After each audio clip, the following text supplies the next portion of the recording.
قارون سے جب موسیٰ علیہ السلام نے زکوٰۃ کا مطالبہ کیا تو ان کی زکوٰۃ تھی 10%، 100 میں 10 روپے، ہماری ہے 100 میں 2.5 روپے، ان کے تھے 100 میں 10 روپے، اور اس کے خزانوں کی چابیاں پوری جماعت اٹھاتی تھی۔ اس نے حساب کیا تو وہ تو بے شمار بنا، تو اس کی نیت خراب ہو گئی۔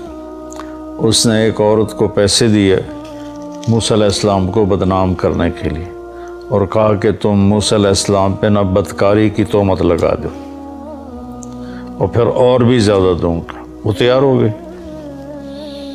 تو موسیٰ علیہ السلام وعظ فرما رہے تھے تو قارون کھڑا ہو گیا، اور اس نے کہا کہ جو آدمی زنا کرے اس کی کیا سزا ہے؟ تو آپ نے فرمایا اس کی سزا قتل ہے، اسے سنسار کیا جائے۔ تو کہنے لگا یہ عورت کیا کہتی ہے؟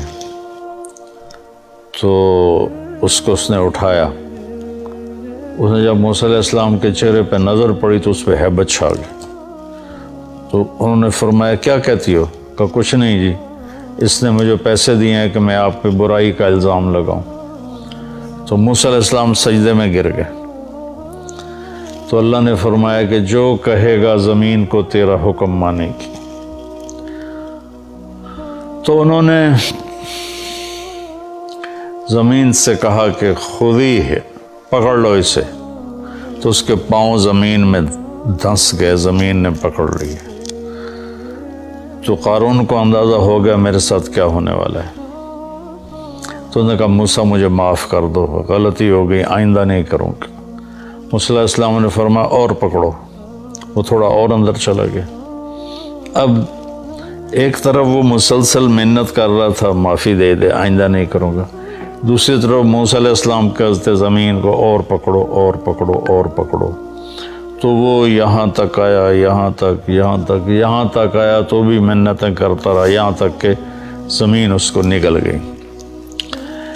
تو یہ دنیا میں واحد ایسا مجرم ہے کہ اس جیسا جرم دنیا میں کسی نے نہیں کیا کہ نبی پر بدکاری کی تہمت لگا دی۔ تو جب وہ زمین میں چلا گیا تو اللہ نے جبریل کو بھیجا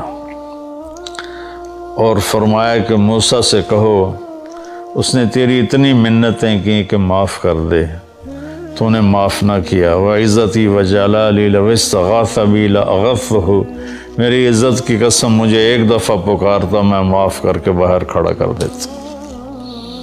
یہ اس کی بخشش ہے، یہ اس کی رحمت ہے۔